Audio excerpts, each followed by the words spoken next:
Sumasamba, sumasamba, ang puso kong ito sa'yo'y sumasamba. Marapatin mong tunay na sa aking pagharap sa'yo, ako'y matagpo ang karapat-dapat.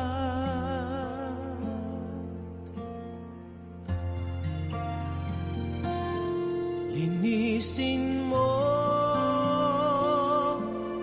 ang puso ko, pauwiin ang mga sala ko sa puso't damdamin. Sa pagtaas ng mga kamay, maging hudyat ng aking buong pagsuko ng buhay at lakas at kaluluwa. Panginoon ng buhay ko, patuloy kang maghari sa buhay kong iyong pinili. Sa iyong kamay ay aking tinitiwala, kapahinga ng buhay na aking hinahangad.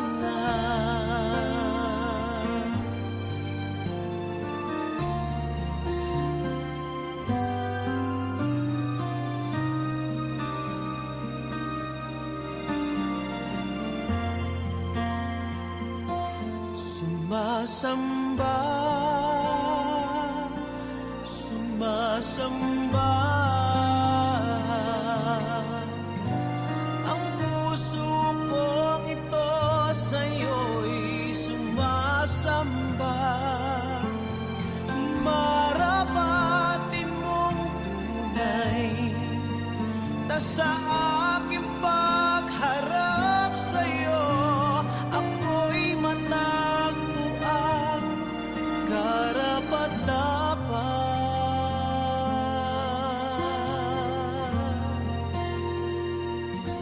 Linisin mo ang puso ko, pauwiin ang mga sala ko sa puso't damdamin.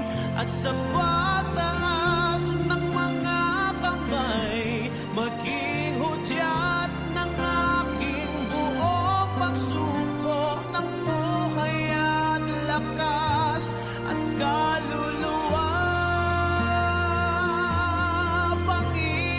Panginoon ng buhay ko, patuloy kang maghari sa buhay kong iyong pinili. Sa iyong kamay ay aking tinitiwala, kapahinga ng buhay na aking hinahangad.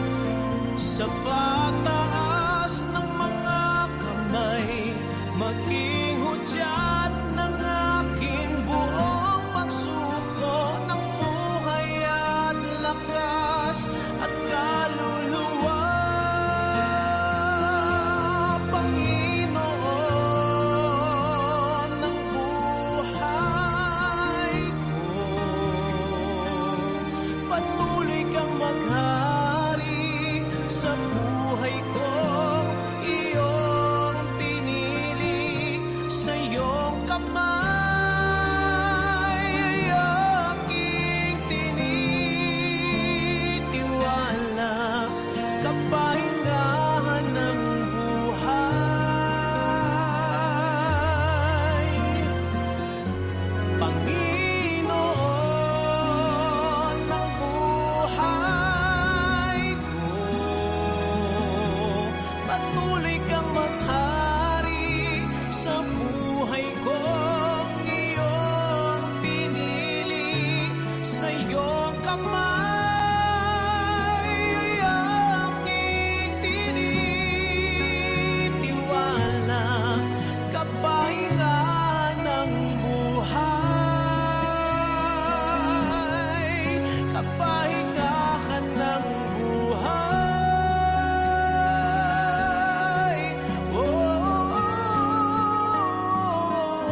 pahinga ng buhay na aking hinahangan.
Pusong dalisay ang aking nais, nalikhain mo Diyos para sa akin. Pusong dalisay ang aking nais,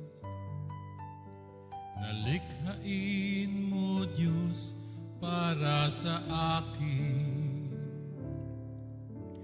Isang pusong tapat na sa'yo'y nagmamahal, isang pusong sa'yo'y walang alinlangan, isang pusong itinitibok na ika'y parangalan. Handog ko'y pagpupuri sa'yo lamang, Jesus.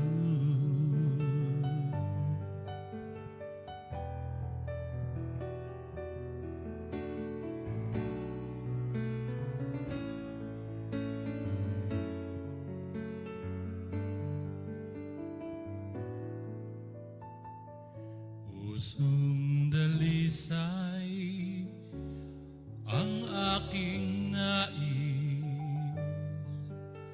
nalikhain mo Diyos para sa akin.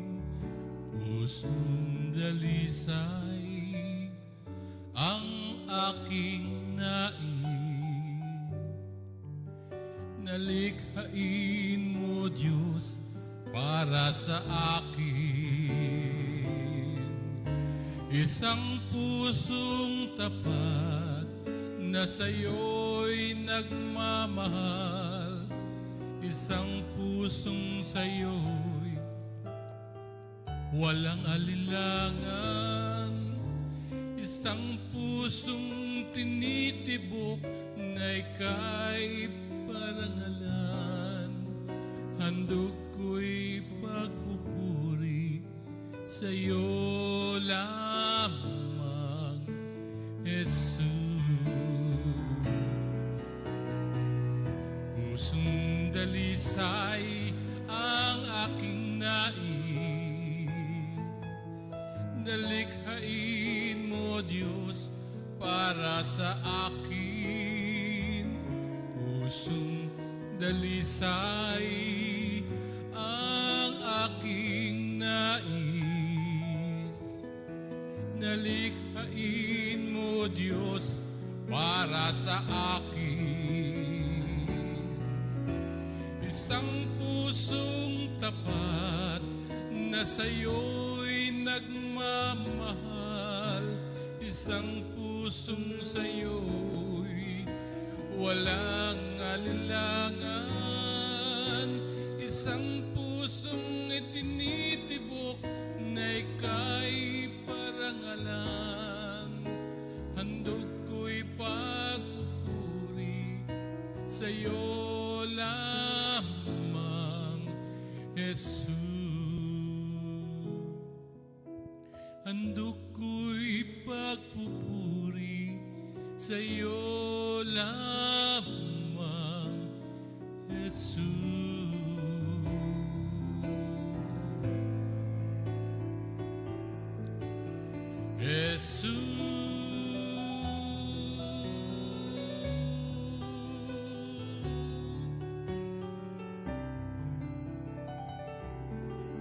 Oh, Jesus.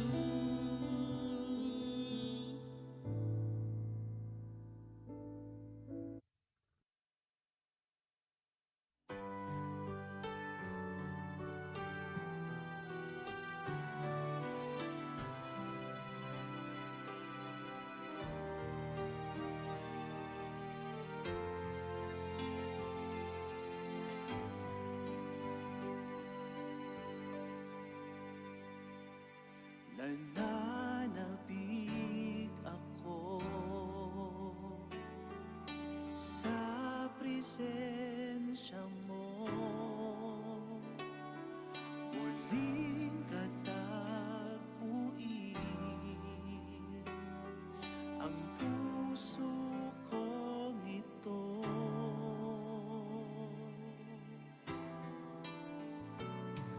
Nananabik ako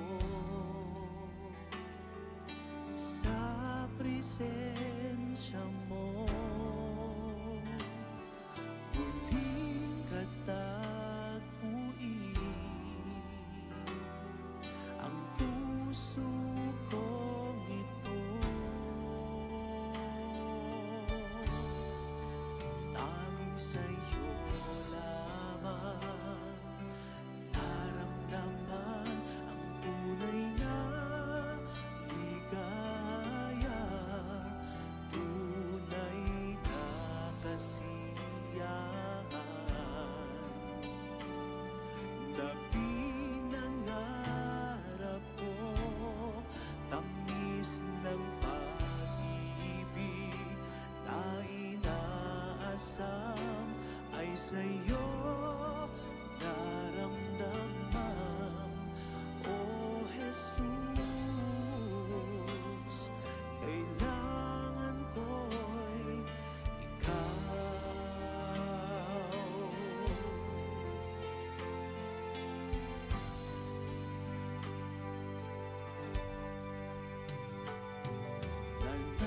Nananabik ako sa presensya mo, muling katagpuin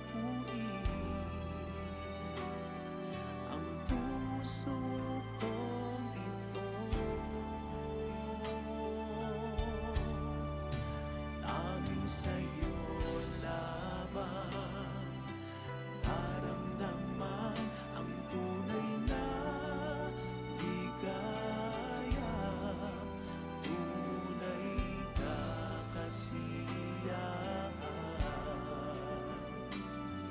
na pinangarap ko. Tamis ng pag-ibig na inaasam ay sa'yo naramdaman. Oh, Jesus, kailangan ko'y ikaw.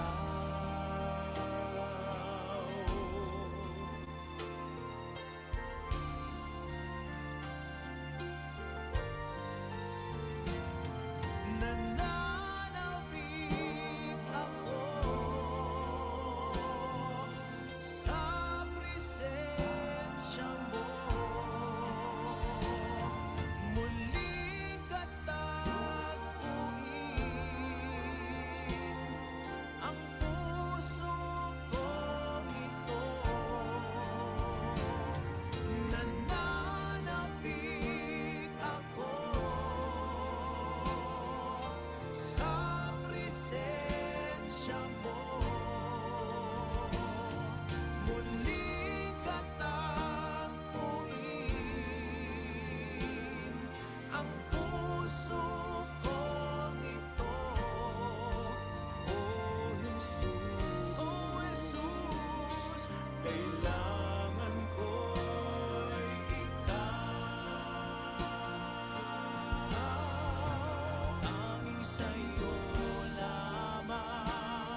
Magandang gabi muli sa inyong lahat. Good evening. Unang-una dito sa Melbourne, Australia, kung saan tayo naroon. Isang magandang gabi sa inyo. Saan man kayo sulok o lugar dito sa Australia. Magandang gabi sa mga taga Melbourne, no? Ngayon ay araw ng linggo. Samahan niyo po kami dito sa ating mga tatalakayin ngayon dito sa Sunday Sermon ng inyong lingkod. At syempre dyan sa Pilipinas, Luzon, Visayas, and Mindanao. Magandang hapon dyan. Ngayon na alas 5:30 pa lang dyan sa Pilipinas, dito alas 8:30. 3 hours po ang diferensya natin dahil summertime pa rito. At syempre kung saan makaisulok ng daigdig, ano man ang inyong time zone. Umaga, tanghali, gabi, araw. Isang mapagpalang araw sa lahat ng nakikinig at sa mga manonood nito after the show. Tayo po ay napapanood sa YouTube, Facebook, at saka sa Twitter. Like and share lang po. Follow. Pinaka-importante ay maipakalat natin ang mabuting balita patungkol sa kaharian ng Diyos, sa Gospel of the Kingdom. Mamaya po ng konti, meron tayong tagapagsalita. At before anything else, basahin muna natin ang words for the day sa araw na ito, ang salita ng Diyos.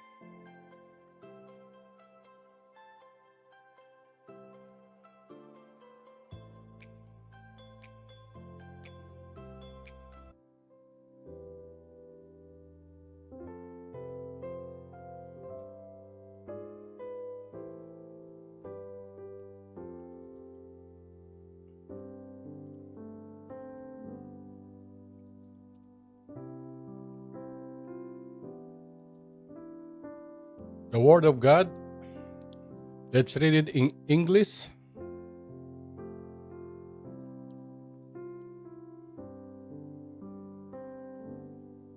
In the book of 1 Peter, chapter 4, verse 12 to 13,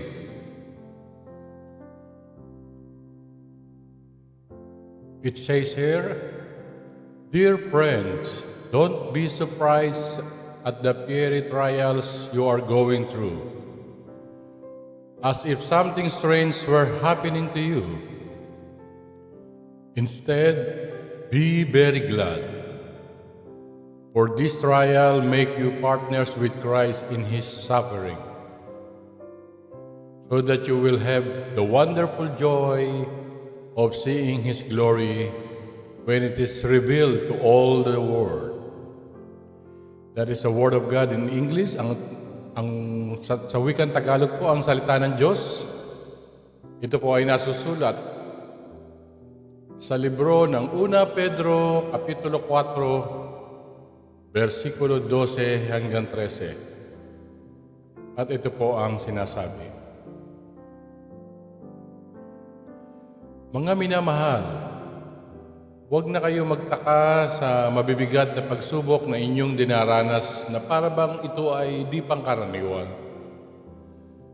Sa halip, magala kayo sa inyong pakikibahagi sa mga paghihirap ni Kristo upang maging lubos ang inyong kagalakan kapag nahayag na ang kanyang kadakilaan. Yan po ang salita ng Diyos sa wikang Tagalog. Salamat sa kanyang salita at salamat sa pagkabasa ng kanyang salita. Purihin ang Diyos.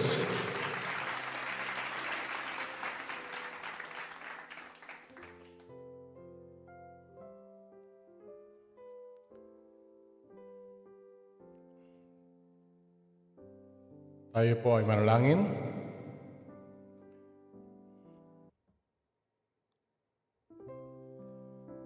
Panginoon naming Ama, muli maraming salamat po sa araw na ito, Panginoon.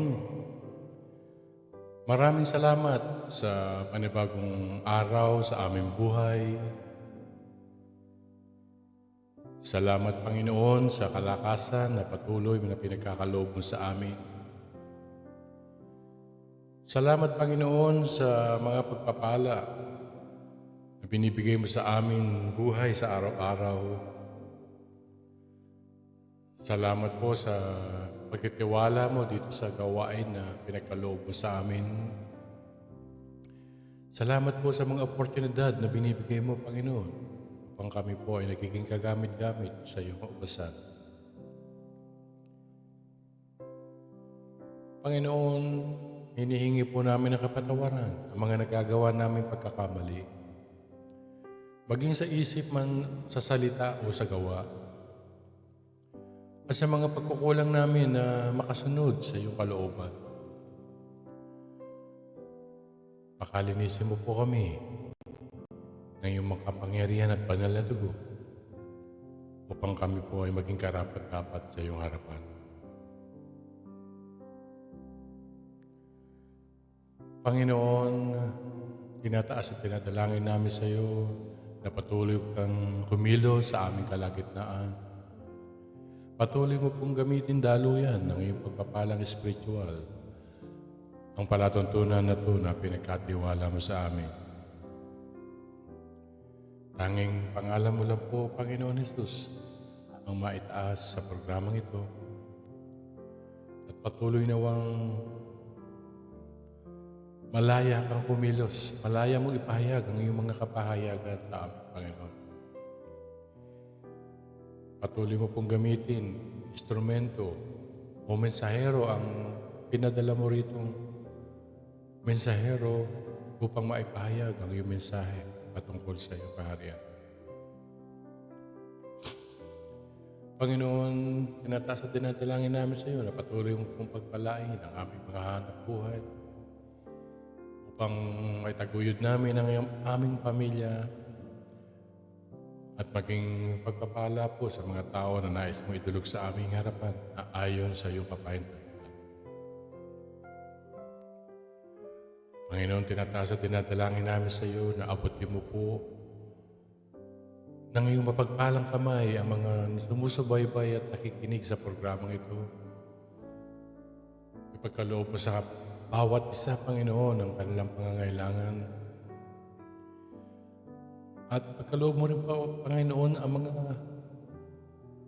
ang pagkaunawa at kaalaman sa iyong salita, Panginoon, upang maintindihan po nila at maisabuhay ang mga salita o ang iyong kapahayagan sa pamamagitan ng palatuntunan na ito. Panginoon, tinataas at tinadalangin namin sa iyo ang mga tao sa iba't ibang panig ng mundo na labis na apektuhan ng sari-saring sakuna. Alawin mo po ang mga nahahapis. Palakasin mo po ang mga nanghihina. At patuloy mo pong gamutin ng mga may karamdaman. Nataas at dinadalangin din namin sa iyo, Panginoon, ang bansang Pilipinas, Panginoon, na patuloy mo pong ipagkaloob sa bawat isa, lalong-lalo na sa mga namumuno ang kapayapaan at pag-ibig sa puso ng bawat isa.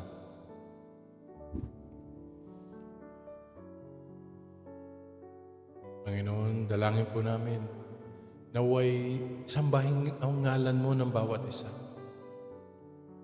Nakilalanin ka na ikaw ay Diyos ng mga Diyos, Hari ng mga hari.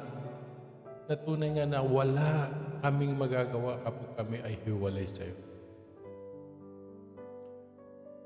Patuloy ka maghari sa aming Panginoon na masunod ang iyong kalooban dito sa lupa katulad ng nasa langit. Ilayo mo kami sa lahat ng tukso, sa alok ng mundong ito. At yadya mo po kami sa lahat ng gawa ng masasama. Ito po ang aming samudalangin sa pangalan ni Jesus, aming Panginoon tagapagligtas. Amen. Purihin ang Diyos. Balik natin sa Kanya lahat ang mga pagpupuri at pasalamat. Awitan natin ang ating Panginoon Diyos. Let's worship the Lord.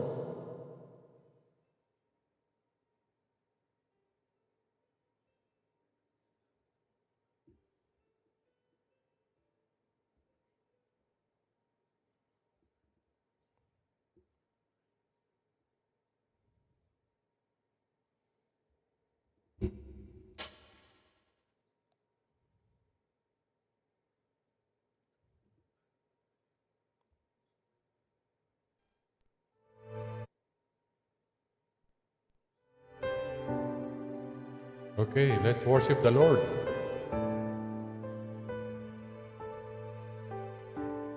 Samahan niyo po ako sa ating awitin para sa Panginoon.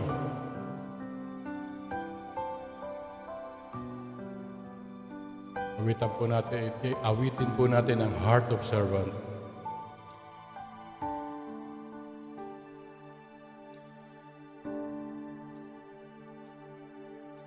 Standing in awe of your grace, setting my feet in your way, entering into your presence, to behold you face to face. God of all heaven and earth, holding me in your embrace, unfailing love that surrounds me. Oh God, I stand amazed. My Jesus, my Lord, you're the love of my life. Wherever you go, wanna be by your side. No longer I, but Christ living in me, serving you for all eternity. My eyes set on you in this race that I run.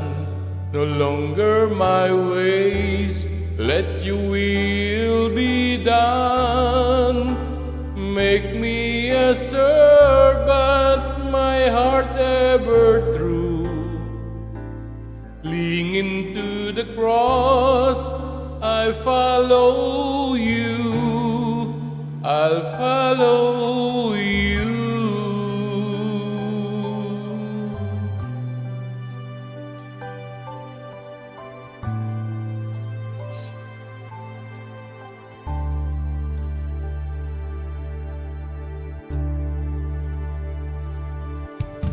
Standing in awe of your grace, setting my feet in your way, entering into your presence, to behold you face to face. God of all heaven and earth, holding me in your embrace, unfailing love that surrounds me. Oh God, I stand amazed. My Jesus, my Lord, you're the love of my life. Wherever you go, wanna be by your side. No longer I, but Christ living in me, serving you for all eternity. My eyes set on you in this race that I run. No longer my ways, let your will be done. Make me a servant, my heart ever true. Clinging to the cross, I follow you. My Jesus, my Lord, you're the love of my life. Wherever you go, wanna be by your side. No longer longer I, but Christ living in me, serving you for all eternity. My eyes set on you in this race that I run. No longer my ways, let your will be done. Make me a servant, my heart ever true. Clinging to the cross, I follow you. I follow you. Yes, Jesus.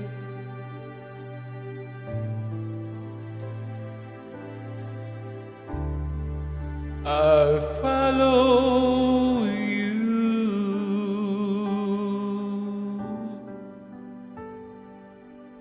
Hallelujah. Make me a servant to follow you, Lord. You deserve the honor. You deserve the glory. Hallelujah. Salamat, Panginoon.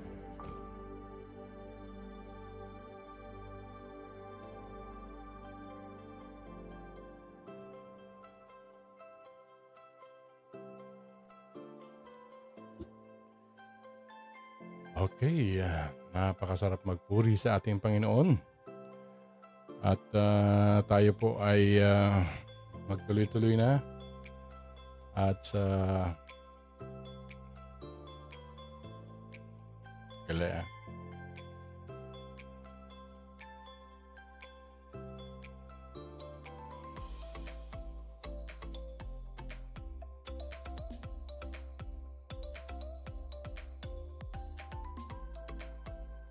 Okay,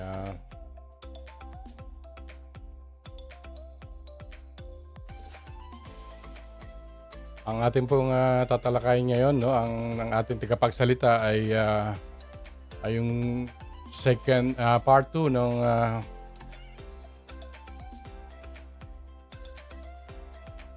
yung positive benefits of suffering. Tinalakay ng nakaraang linggo ni Pastor Francis, no. At ngayong gabi ay tatalakayin po niya ang pangalawang yugto, no, part 2 ng positive benefits of suffering. At katulad ng binasa natin kanina sa talata ng 1 Pedro kapitulo 4 versikulo 12 hanggang 13, no. Ito po ang paalaala ng mga nagmamahal sa ating Panginoon, no, mga minamahal. Huwag na kayong magtaka, no, kapag tayo ay may mababigat na pagsubok na ating dinaranas, no, na para ba itong di pangkaraniwan, no. Sa halip, magalak kayo, magalak tayo, no. Isasama ko ng aking sarili na pakikibahagi sa mga paghihirap ni Kristo upang maging lubos ang ating kagalakan kapag nahayag na ang kanyang kadakilaan. Yan po ang isang paalaala ni Pedro, ni Pablo sa libro ni Pedro, no, sa mga kanyang mga tao na dinidisciple, no, sa mga ministeriyohan niya sa nagpupunta sa iba't ibang lugar upang ipaalam sa mga tao, lalo-lalo na ay sa mga nananampalataya na, no. Marami kasi sa atin na mga nananampalataya na pag dumarating ang mga pagsubok, no, minsan hindi nakakayanan, minsan sumusuko na. Pero dito sa talata na 'to ay pinapaalala ng lahat na ito po ay pangkaraniwan lang na mangyayari sa atin kapag tayo ay patuloy at talagang tunay na itinatalaga natin ang ating sarili sa pagsunod sa ating Panginoon, no. Kaya nga sinasabi rito na huwag tayong magtaka kapagka merong mabibigat na pagsubok na dinaranas tayo, no.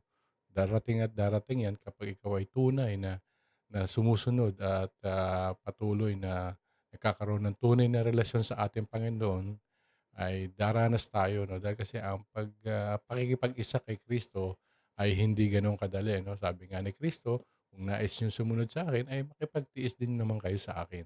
So meron at meron tayong mga daranasin na mga pagsubok mga trials na maaring dumating sa atin at darating yan dahil hindi naman gano'n kadali ang makasunod sa kalooban ng Diyos, lalong-lalo na sa kanyang mga pinag-uutos, 'no? At, pinapaalala dito na sa halip na magalak tayo, 'no? So, pagka ikaw ay dumaranas ng mga ganyan, ibig sabihin nasa tama ka.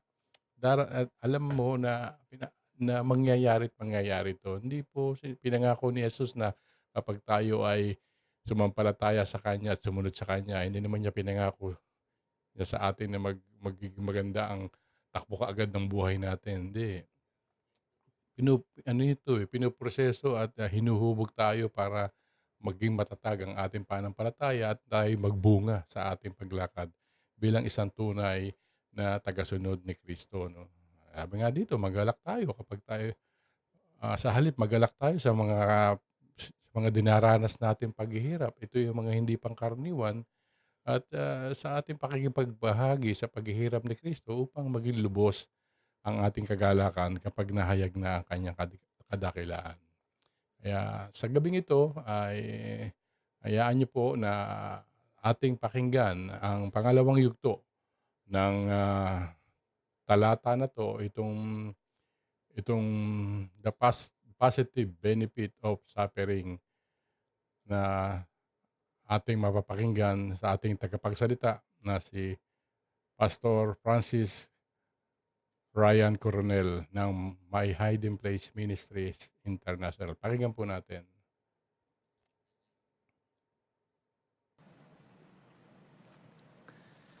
Isang pinagpalang gabi po sa bawat isa, sa lahat ng ating mga kababayan dyan sa Melbourne, Australia.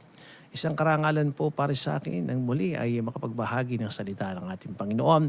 At magandang gabi din sa ating puting pastor, Pastor Ernie Tanyag, at mag-isa lahat ng ating mga kababayan dyan sa lugar ng Australia na sumusubaybay ngayong gabi sa gawain ito. Purihin ang Panginoon at bago po tayo magpatuloy sa ating mensaheng ngayong gabi, nais ko muna maghandog ng isang awiting pagsamba sa ating buhay at makapangyarihan Diyos.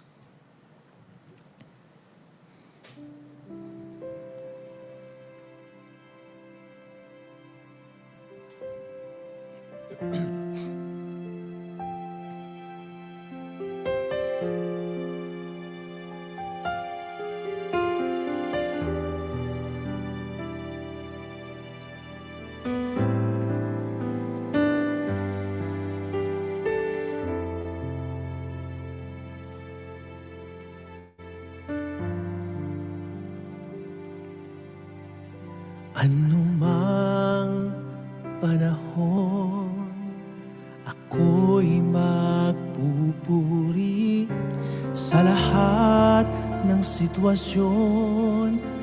Ako'y sasamba pagkat ang Diyos ang kapayapaan ng buhay kong ito.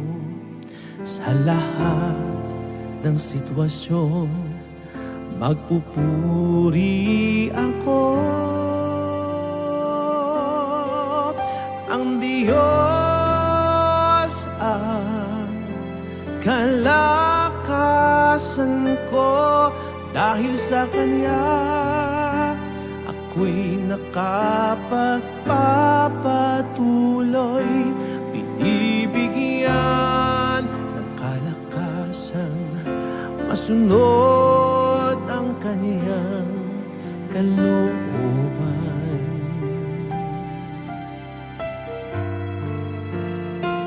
Sa mga panahong hindi ko maintindihan, ang Diyos lang ang siyang malalapitan.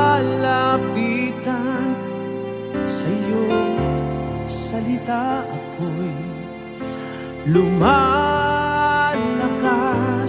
laging kasama at yumayakap.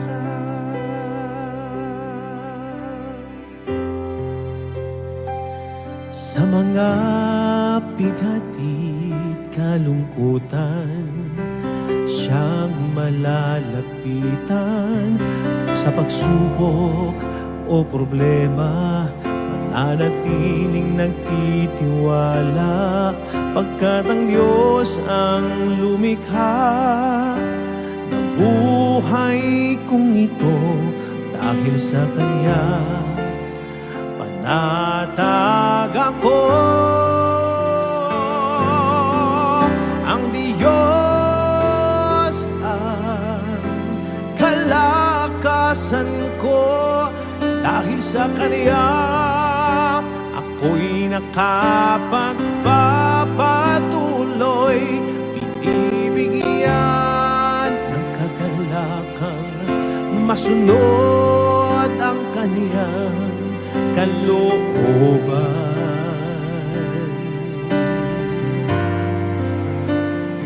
Sa mga panahong hindi ko maintindihan, ang Diyos lang ang siyang malalapitan. Sa Kanyang salita ako'y lumalakas, laging kasama at yumayakap. Ang Diyos ang kalakasan ko.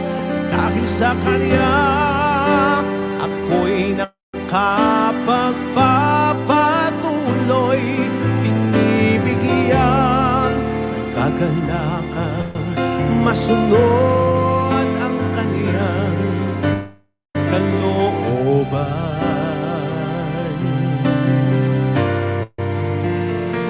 Sa mga panahong hindi ko maintindihan, ang Diyos lang ang siyang malalapitan. Sa Kanyang salita ako'y lumalakas,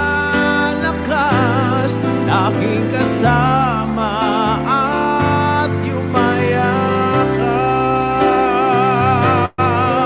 Ang Diyos ang kalakasan ko.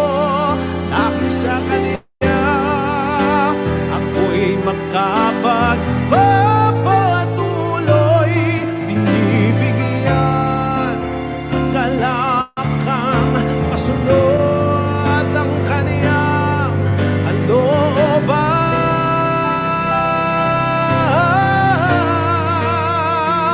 Sa mga panahong hindi ko maintindihan, ang Diyos lang ang siyang malalapitan. Sa Kanyang salita ako'y lumalakas, laging kasama at yumayakap. Laging kasama at yumayakap. Laging kasama at yumayakap. Dakilang Diyos, salamat po sa gabing ito. Dalangin ko po na sa aming pag-umpisa na gawain ito, samahan niyo po kami. Kayo pong siya maging mabuting tagapagturo ng bawat isa. Ang inyong mga salita ay malayang maihayag sa kalagitnaang ito. Kayo siyang patuloy na magbigay sa amin ng kaunawaan mula sa inyong banal na salita. Purihin kayo, ito pong aming samot dalangin sa tanging pangalan ni Jesus ang ating magsabi ng Amen at Amen. Alright, purihin ang ating Panginoon at tayo po nagpapatuloy sa ating topic. Last time, doon sa part 1 natin, nung minsan tayo po naimbitahan doon sa unang-unang pag-speak natin dito. Tinalakay po natin yung positive benefits of suffering. So ito po hindi natin natapos at ito po ay merong part 2. So ngayong gabing ito, ang part 2 or yung continuation ng ating topic na ito, the positive benefits of suffering. So review lang tayo ng konti doon sa last one, o sa last part pala. Ito yung mga tinalakay natin. So positive benefits of suffering. Number 1, our faith is tested and made stronger. napagtitibay, no, nasusubukan at napagtitibay ang ating pananampalataya. Pangalawa, we are equipped to comfort others. Sa mga pagsubok na naranasan natin, pag na tayo nagtatagumpay, na-equip tayo upang maging source naman ng lakas para sa ibang tao. Number 3, we learn not to trust in ourselves. Natututunan natin hindi o huwag tumiwala sa ating mga sarili. At ang kasunod ay we develop positive spiritual qualities. Sa mga pagsubok na nararanasan natin, may mga nade-develop na mga positibong katangian sa buhay natin o spiritual na katangian sa ating mga buhay. Next, the works of God are manifested. Ang pagkilos ng Diyos ay nakikita, no? At talagang nagkakaroon ng matinding pagkilos ng Diyos because of our sufferings. At sa panghuli, sabi dito, the power of God is perfected, no? Yan, so nagiging dalisay at mas higit mas higit na nakikita ang kapangyarihan ng Diyos sa buhay natin because of our sufferings. Sa ating pagpapatuloy, that which is unstable is removed. Sa pamamagitan ng mga sufferings na nararanasan natin, isa sa mga positibong bagay na mangyayari sa buhay natin pag may mga sufferings, yung mga unstable things sa buhay natin. No? Halimbawa, pag sinabing pagtitiwala, may ano yung mga unstable na bagay sa buhay natin pagdating sa pagtitiwala. Na kahit tayo'y tumitiwala, may mga pagkakataon sa puso natin, may mga pangamba tayo at may mga takot na nararamdaman. So, positibong bagay na idudulot ng suffering, pag tayo po'y nagtitiwala sa Diyos, mas nagiging lubos yung pagtitiwala natin pag nararanasan natin itong mga pagsubok na ito, lalo na kapag nasa corner ka na. Lalo na kapag ikaw ay, tawag dito, pag nasa dead end ka na, wala ka nang malapitan. Suffering results in all that is unstable being shaken out of our lives. No? Ang resulta nito, yung mga unstable na bagay sa buhay natin, naliliglig dahil sa mga sufferings na dumarating sa buhay natin. We cease to depend so much on people, programs, or material things as these all fail in the time of need. Yun yung mga unstable. Bakit? Kasi bilang tao, imbis na sa Diyos tayo tumiwala kapag may mga sufferings, at ang nakikita natin, ang resulta nito, pag tumitiwala tayo sa tao, pag tumitiwala tayo sa mga sariling programa natin, pag tumitiwala tayo sa mga material na bagay, ang ending failure. Dahil walang katiyakan ang mga tao sa paligid natin. Tao, come and go yan eh. Ang mga tao sa paligid natin, kasama mo ngayon, bukas hindi na. Kahit sa pamilya, di ba? Ilang taon mong inilagaan ng mga anak mo, pag nagkapamilya yan, iwan kayong dalawa uli. Di ba? Imaginein mo yon. Mula sa panahon ng pagiging mag-asawa, nagpakasal kayo, nagsama kayo, nagkaroon kayo ng mga anak, nagtrabaho kayo. O dahil sa kagustuhan nyo ibigay ang pinakamabuti, di ba? Lahat ng bagay ginawa ninyo, sakripisyo para sa mga anak. Di ba? Hanggang sa sila ay magtagumpay, nakatapos ng pag-aaral.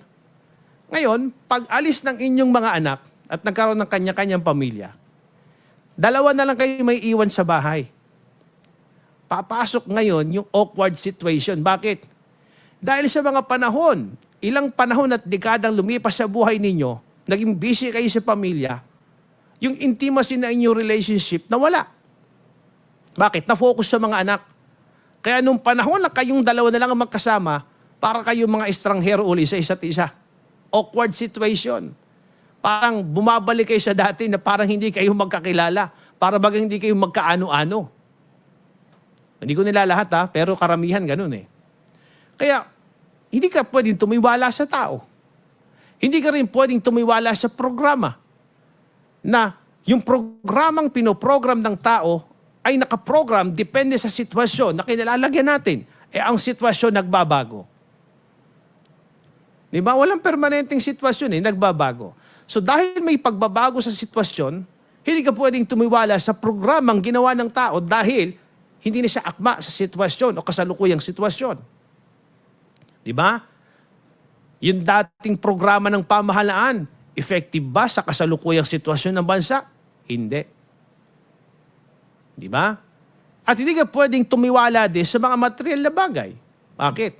Sapagkat hindi yan ang nagbibigay ng katiyakan ng kalutasan.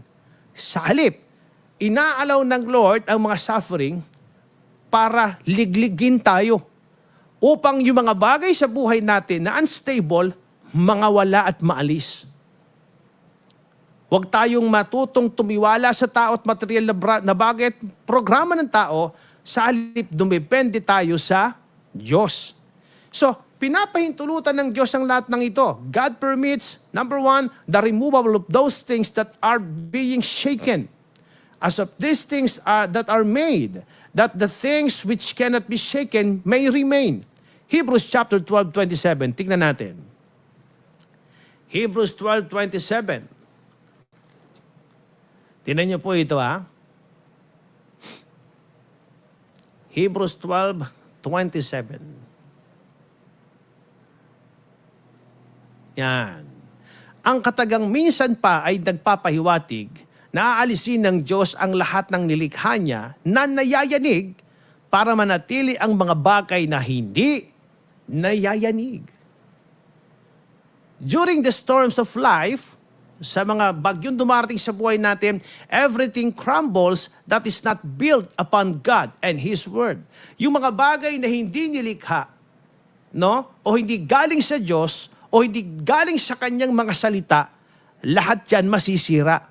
Lahat yan mawawala. That's why inaalaw ng Lord ang mga sufferings na ito upang yung mga bagay na nasa buhay natin na hindi nagmula sa Kanya, hindi galing sa Kanyang mga salita, hindi ayon sa Kanyang kalooban, mawala at maalis sa buhay natin. Amen. Naunawaan po ba? And number 2, our focus is changed. Diba? Our focus is changed. When we experience suffering, we often focus our attention on cause and effect. Diba? Pag tayo po'y nakakaranas ng mga pagdurusa, nakafocus tayo, ang attention natin nakafocus sa cause and effect nito. Ano bang pinag-uugatan nito? Ano bang epekto sa buhay natin?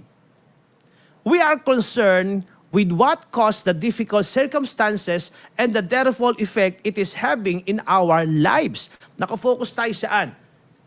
Nakafocus tayo saan ba nanggaling ito? Bakit ba ganun? Ano bang problema? Bakit ba nagkaganon? Kasi yun naman usually ang nangyayari sa atin, di ba? Nafo-focus tayo. Pag may mga sufferings tayong nararanasan o pag may mga matitinding problema dumating, tinitignan agad natin saan man nag-ugat, saan nag-umpisa. At tinitignan natin yung epekto, kung gaano kalaki yung damage na nangyari sa atin o yung effect. No? At nagtatanong tayo sa atin, why did this happen to me? Ba't pa nangyari sa akin to? Yan ang tanong agad natin Although at times, it is necessary to know why we are suffering so that we can do something about it. Tama naman na minsan magtatanong tayo.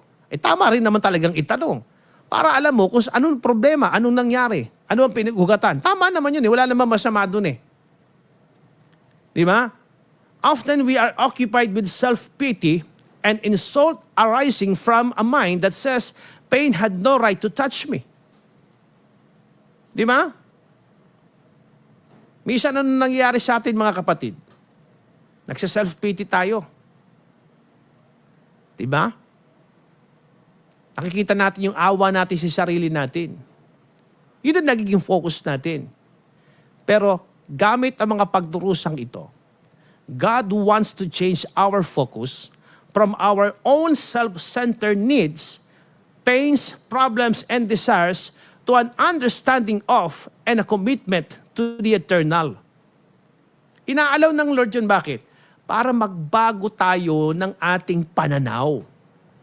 Na huwag natin ilagak ang ating sariling kaisipan at damdamin doon sa mga pansamantalang bagay.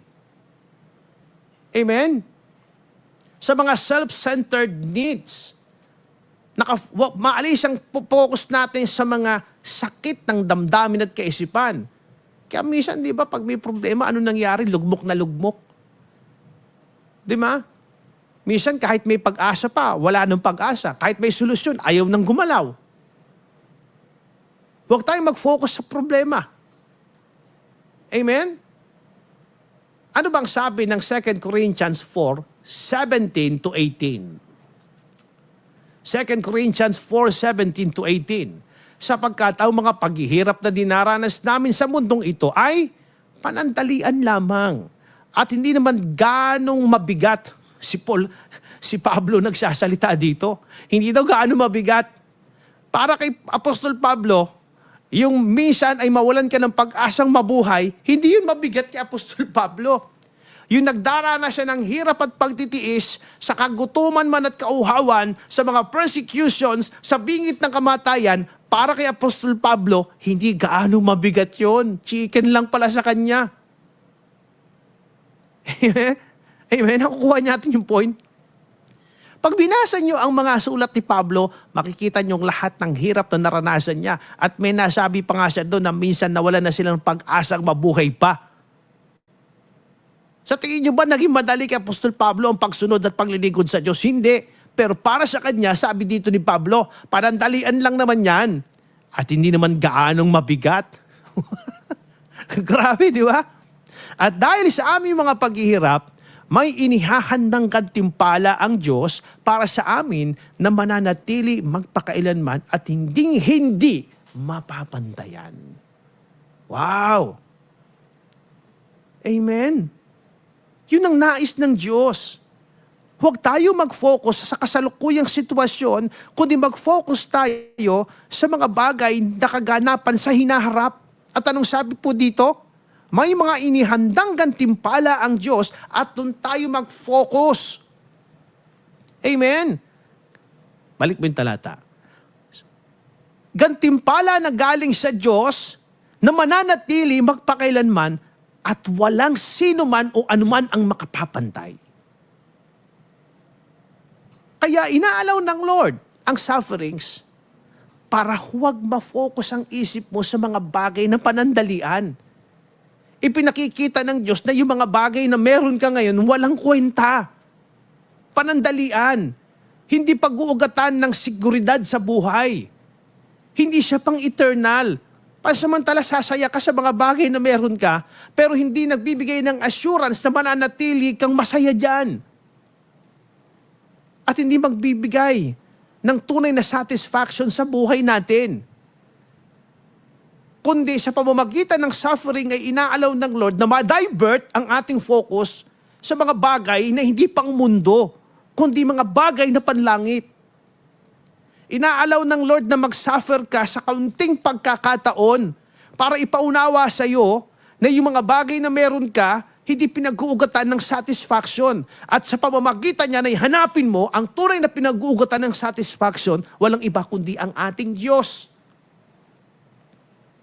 Sa 1 Peter chapter 4, verses 12 hanggang 13.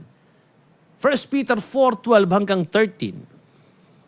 Mga minamahal, huwag kayo magtaka sa mabibigat na pagsubok na nararanasan ninyo. Kapag sinusubok ang inyong pananampalataya, huwag ninyong isipin kung ano na ang mangyayari sa inyo. Sa verse 13, ano sabi diyan? Sa halip, mag-alala kayo dahil nakikibahagi kayo sa mga hirap ni Kristo at maging lubos ang kagalakan ninyo kapag naipakita na niya ang kapangyarihan niya sa lahat. Amen? Yun ang nais ng Diyos. Mag-focus tayo. Saan? Sa mga bagay na pang walang hanggan. Eternal things. Pangatlo, sabi po dito, positive benefits of suffering, sa ating continuation na ito, the old self-nature is changed. Ang luma nating likas na pagkatao ay nababago. Amen? So nababago. Suffering rids us of the old self-nature. As we are steered by the troubles of life, our lives are changed from carnal to spiritual. Amen? Sa pamamagitan ng mga sufferings na nararanasan natin, nagmamature tayo. Diba? Natututunan nating tumawag sa Diyos, natututunan nating dumipende sa Diyos, natututunan nating magtiis, natututunan nating maging masaya. Natututunan nating pairalin yung kagalakan. Mas nararamdaman natin yung joy of the Holy Ghost. Sa Bible, yun yung tunay na kahulugan ng joy of the Holy Ghost. Hindi ho laughing in the Spirit. O sa mga nakikinig ngayon, sa programa ni Pastor Ernie, kahit mga pastor, there is no such thing as laughing in the Spirit sa Bible. Kaya sana wag natin tinuturo yun. Kasi lolokohin lang natin yung mga tao. Wala ho yan sa Bible. Walang ganyan. Walang laughing in the Spirit. Ang nakasulat sa Bible is joy in the Holy Ghost. At yung joy in the Holy Ghost, hindi ito outward na natanda na ikaw ay tumatawang lagi masaya. No? Hindi ho ito tawa ng tawa, hindi.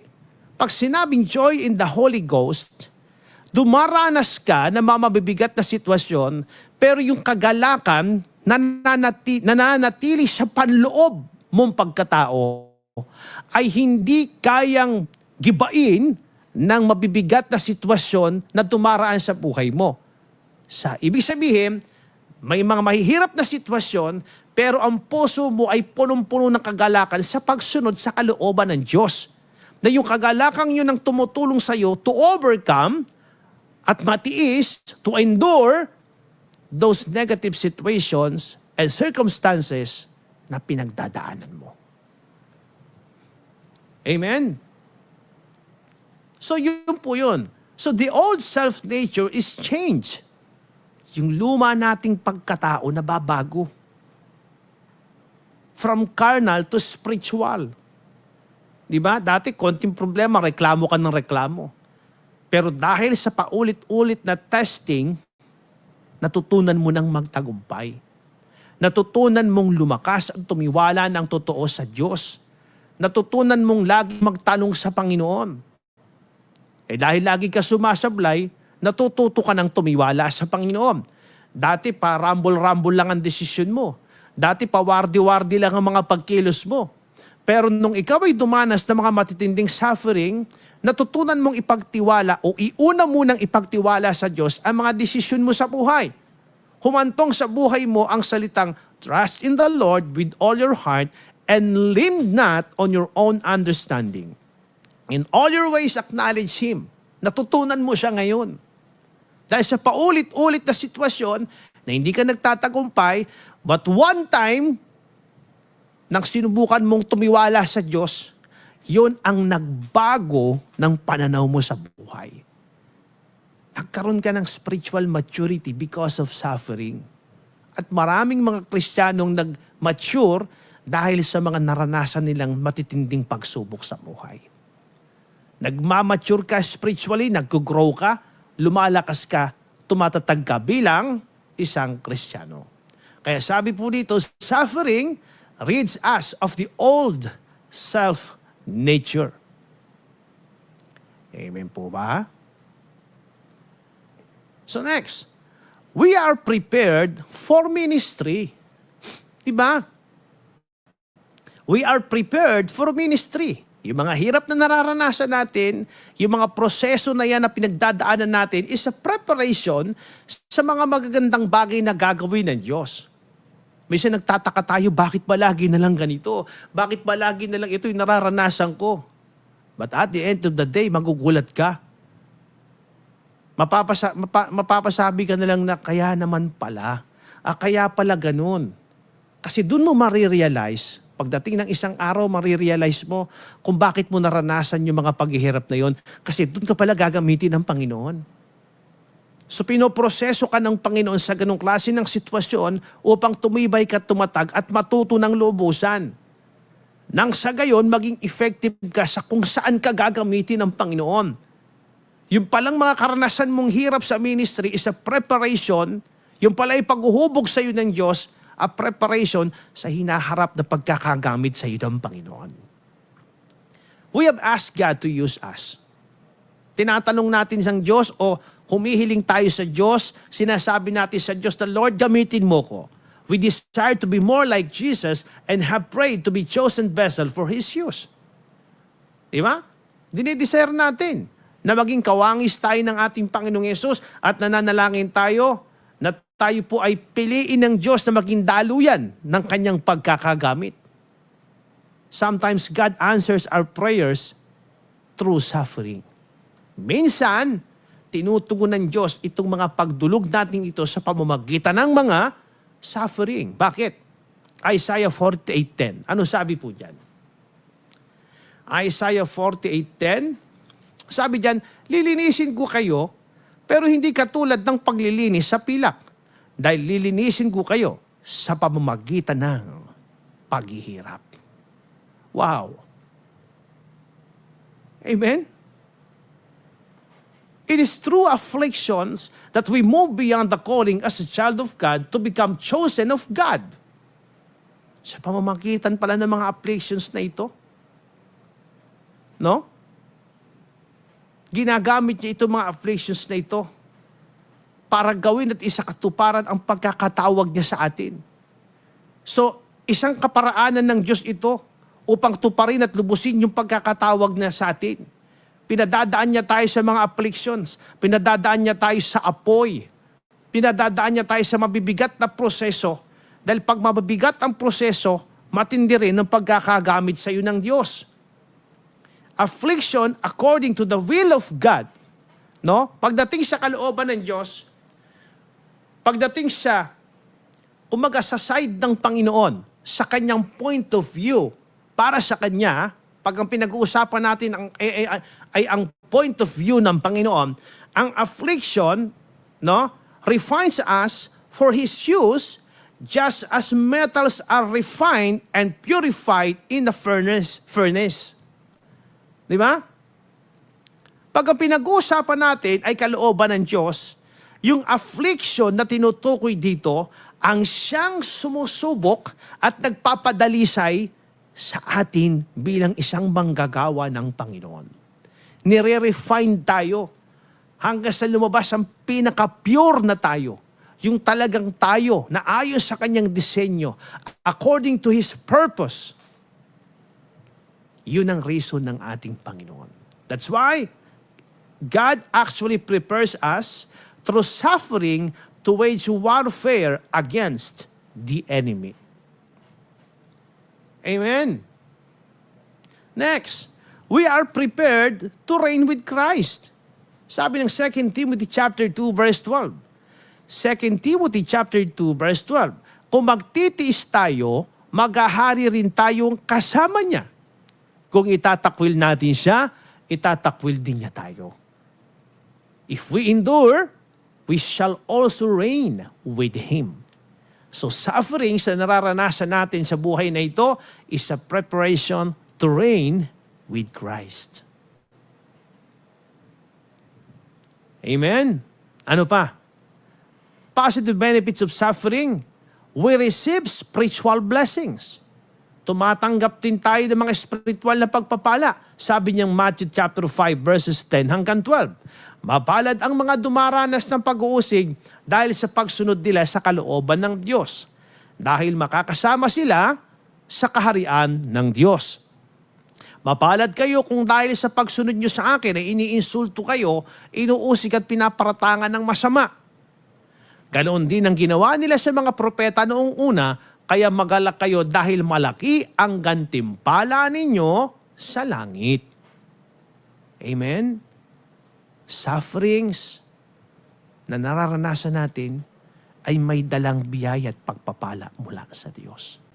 Pinagpapala ang mga inuusig, pinagpapala ang mga nakakaranas ng mga matinding pagdurusa. And lastly, sabi po dito, we learn obedience. Natututunan natin ang tamang pagsunod sa Diyos. Purihin ang ating Panginoon. We learn obedience. Though He was a son, ang ating Panginoong Yesus, yet He learned obedience by the things which He suffered. Hebrews chapter 5 verse 8. Sabi diyan, at kahit anak siya mismo ng Diyos, natutunan niya ang pagiging masunurin sa pamamagitan ng mga pagtitiis na dinanas niya. Bilang mga anak ng Diyos, natututunan natin ang tamang pagsunod because of sufferings. Amen po ba? Susunod ka lang ba sa Diyos dahil may magandang pangako ang Diyos? Minsan, kagaya ng kinukwento ko lagi, tinanong ng teacher namin sa Bible School, no? Sabi ng teacher namin, kung kayo ba ay hindi pagpapalain ng Diyos, susunod pa rin ba kayo sa Diyos? Sumagot yung kaklase kong pastor. Pastor pa naman. Abay, hindi na. Kaya nga ako naglilingkod sa Diyos para pagpalain. O, di ba't sablay na? Di ba? Naglilingkod tayo hindi para pagpalain. Naglilingkod tayo dahil una na tayong pinagpala ng Diyos. Serving God is a response sa kanyang kabutihan sa buhay natin. Ito yung response natin. Why we worship God. Diba? It is a response.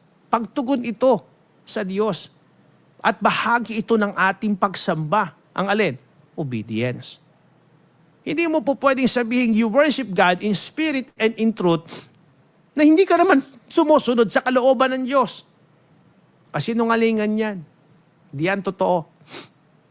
Diba? Kaya we learn obedience.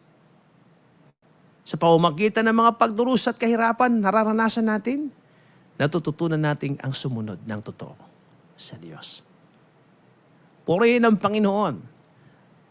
At sa lahat ng mga bagay na ito, nararanasan natin ang pagkilos ng Diyos. Binabago nito ang ating pananaw, hinuhubog ang ating puso, pinagtitibay ang ating pananampalataya, at tinutulungan tayo na patuloy na maging kawangis ng ating Panginoon. Pagpalain ng Diyos ang gabing ito at tawa ang mga salitang ito mula sa ating Panginoon ay maglikha ng malalim na pagkaunawa at paglalim ng ating pananampalataya. Maraming salamat po sa inyong pagsubaybay sa programang ito ng ating Pastor Ernie Tanyag. At nawa sa maikling oras ng ating pagsasama-sama, marami tayong natutunan sa gabing ito. Tayo po'y manalangin. Dakilang Diyos, maraming salamat sa kabutihan ninyo. Yamang alam namin na sa lahat ng sitwasyon at pagkakataon kayo po'y makapangyarihang Diyos na kumikilos at gumagawa. I pray na patuloy niyo pong pagtibayin at palakasin ang bawat isa. Sa panahon ng mga pagdurusa, tulungan niyo po kaming pagtagumpayan ng lahat ng ito. Tulungan niyo po kaming patuloy na magawa sa buhay natin, buhay namin ng pinakamabuti sa larangan ng pananampalataya at pagsunod sa inyo. Pagpalain at ingatan po ninyong lahat ng inyong mga anak na sa panahon ng mga pagdurusang kanilang nararanasan, pagtibayin niyo po sila at palalimin ang pagtitiwala sa inyong banal na kalooban. Pinupuri namin kayo sinasamba, niluluwalhati at pinasasalamatan. Ito po ang aming sabot na langin sa tanging pangalan ni Jesus. Amen at amen.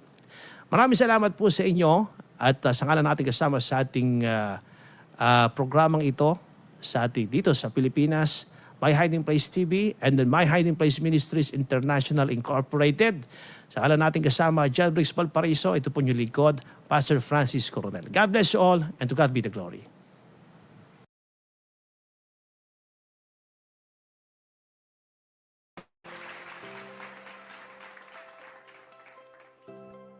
Yun, napakinggan natin si Pastor Francis Ryan Coronel, no? Siya po ay isang bishop na diyan po siya diyan sa Bulacan, Bukawi, Bulacan. Baliwag, Bulacan, sorry. Diyan po sila naka-base at siya po ang leader ng My Hiding Place Ministry International Incorporated at ako po ay kabilang diyan sa organisasyon na yan. Isa po ako sa member ng board member ng My Hiding Place Ministries International Incorporated. At siya po ay merong online radio ministry din. No? Meron siya My Hiding Place TV. Ito po ay mula Monday to... Meron po siyang morning devotion from Monday to Friday. Nag-umpisa po siya ng alas 5 ng umaga. No? Hanggang alas 9. At pag-araw ng linggo, alas 6. Alas 5 din na umaga, no? Yung Sunday worship niya. At minsan, araw ng Sabado, meron din po siya Heart of Worship. At nagtuturo rin po siya sa Bible School. Yan po, no? Maraming salamat sa iyo, Pastor Francis, sa iyong panahon na binigay na sa programang ito, no? Dito sa Sunday sermon ng inyong lingkod, no? napakalaking bagay po na na malaman natin, no, at ang mga suffering, no, na nagbe-benefit sa ating paglakad bilang isang mananampalataya. At nung una, sinalakay niya yung unang yugto, ngayon pangatlong yugto, meron pa po yan pangatlong yugto. Kaya po asahan po natin at hintayin natin po ang kanyang kung kailan po siya magkakaroon ng panahon uli para sa pangatlong yugto nitong tinalakay niyang the positive benefit na suffering. Yan po ang napakalagang malaman po natin para doon sa mga mananampalataya na nagdaranas ng hindi pangkaraniwan na kanilang dinaranas sa paglakad nila bilang isang mananampalataya. Mainam po yan na nabibigyan tayo ng paalaala, nagkakaroon tayo ng idea o na kaya pala ako nagkakaganito. Ito pala isang proseso o isang paghuhubog para mas lalo tayong tumibay sa ating paglakad at nakikita natin na tayo ay nasa tama at talagang mangyayari ang mga bagay na yan. Sinabi nga rito na huwag tayong magtaka pag sa mga mabibigat na pagsubok na ating mga dinaranas na ito ba'y parang hindi pangkaraniwan, no? Marami talagang darating, no? Minsan nga, magtataka ba kung kailan ako lumapit sa Panginoon Diyos, kung kailan ako nagdesisyon na lumapit sa Panginoon Diyos, tsaka ba't nagkakaganito buhay ko. Marami pong ganyan. Dumaan din po ako sa ganyan pagsubok. Dumaan din po ako sa ganyan sitwasyon. No? Manatili lang tayong tapat sa ating pananampalataya. Manatili lang tayo. Let God be God. Alam niya ang kanyang ginagawa. Basta ang lahat ng mga nangyayari sa atin ay isang paghuhubog lang para lalo tayong maging matatag at mamunga ang ating paglakad bilang isang mananampalataya. Sa halip, no, sabi rito na magalak tayo sa ating pakikibahagi sa paghihirap ni Kristo. Kung si Kristo ay naghirap, bakit hindi tayo? No? Kaya nga pinakita ni Kristo ang ilustrasyon, bakit ba ganoon ang pinagawa ng Ama sa Kanya? Sapagkat yun ang pinakita niya kung paano talaga ang tamang proseso sa pagsunod sa kalooban ng ating Amang nasa langit. No? Talagang mayroong mga paghihirap pero ang pinangako niya, pagkatapos ng mga paghihirap na yun, ang pinangako ng Ama kay Kristo ay mamamatay siya sa krus, ngunit bubuhayin siya pagkatapos ng 3 araw. Ganon din po ang mangyayari sa atin kapag tayo mananatiling tapat sa Kanya at nagtitiwala at sumusunod sa Kanyang mga palat at tuntunin, pinagagawa, ay daranas tayo ng mga paghihirap, no? Pero yung pinangako niyang buhay na walang hanggan, yan po ang inaasahan ng bawat isa. Kaya nga tayo nagsisikap na tayo makasunod sa kalooban ng Diyos upang makantam natin ang pinangako niyang buhay na walang hanggan. At pagdating ng panahon, pagdating ng pagbabalik ng ating Panginoon Diyos at tayo ay merong ginagawa, mapalad tayo kapag tayo dinatnan ng ating Panginoon Diyos sa Kanyang pagbabalik na meron tayong nagbunga ang ating pananampalataya, nagkaroon ng resulta ang ating mga paghihirap. Napaka-importante po niyan at saka palagi po pinapaalala sa programang ito na para po tayo patuloy na makasunod, no, sa kanyang tuntunin o palatuntunan o mga adhikain o mga para tayo makapamuhay sa paghahari ng Diyos ay patuloy tayo magsaliksik sa kanyang kaharian. Patuloy unahin natin na tayo ay makapagharian ng Diyos, mamuhay ayon sa kanyang katuwiran, kanyang kaparaanan, at ang lahat ng bagay na ating mga pangangailangan ay kanyang ibibigay. Yan po ang pinaka-konklusyon ng programang ito. Kaya patuloy po namin sinishare sa inyo ang mga bagay na kailangan natin gawin. Dahil kasi kapag po iniintindi natin muna yung ating mga alalahanin sa buhay, hindi po tayo magkakaroon ng makakapag-focus sa pinapagawa ng Diyos. Kaya basta alalahanin lang natin at magtitiwala lang tayo sa Panginoon Diyos. No, hindi lang po tayo naniniwala o hindi lang tayo nananampalataya. Kinakailangan po mayroong kaakibat na pagtitiwala na ang Diyos na tumawag sa atin ay hindi pangkaraniwang tao lang kundi Diyos. Kaya kung tayo nagtitiwala sa ating Panginoon Diyos at ang relasyon natin sa ating Panginoon Diyos ay talagang intimacy at talagang buo ang ating relasyon at doon po nagsisimula ang pagtitiwala natin sa Diyos. Pero kapag hindi po tayo nagtitiwala ng lubusan at wala tayong tunay at matibay na pundasyon ng ating relasyon sa ating Panginoon Diyos, hindi po tayo dadating sa punto ng pagtitiwala sa ating Panginoon Diyos. Dahil pagka tayo nakaranas ng mga pagsubok sa ating buhay, mga darating na bagyo sa ating buhay, madali tayong malalaglag. Kaya may kalooban tayo ng bagay na hindi natitinag. No? Patuloy lang tayo sumunod kung ano man ang ipapagawa niya at magtiwala tayo na hindi niya tayo iiwan, hindi niya tayo pababayaan. At mga pangako niya ay ating pagtiwalaan na ito ay magaganap.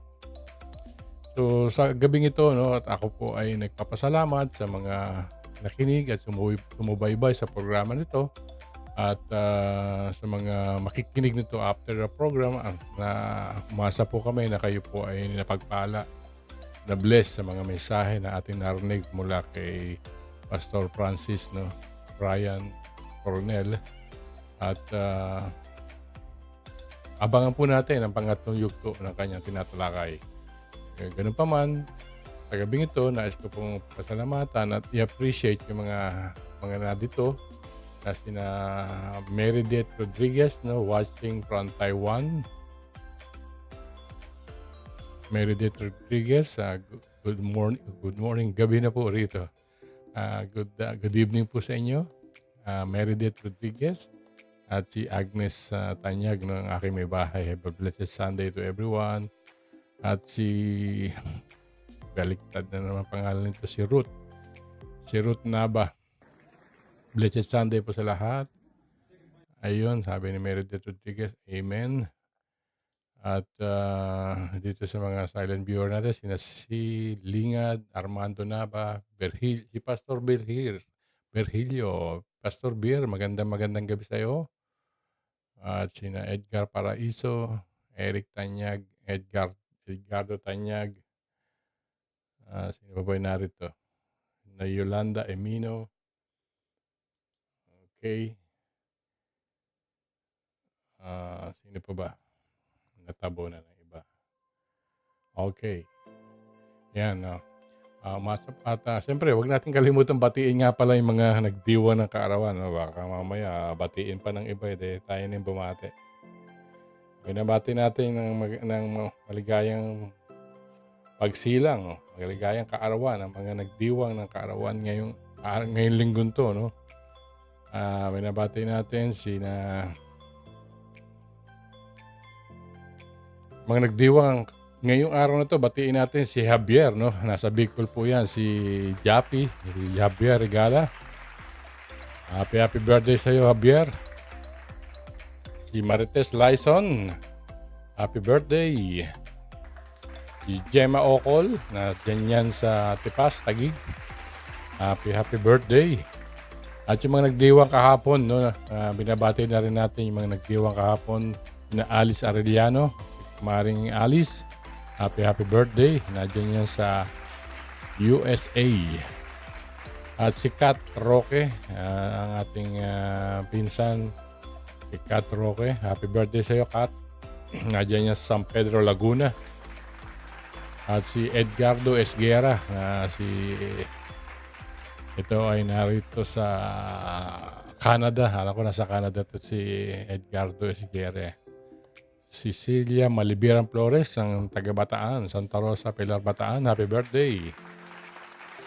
Ayun, at si Loretta Makalalad, na dyan yan sa Paranaque.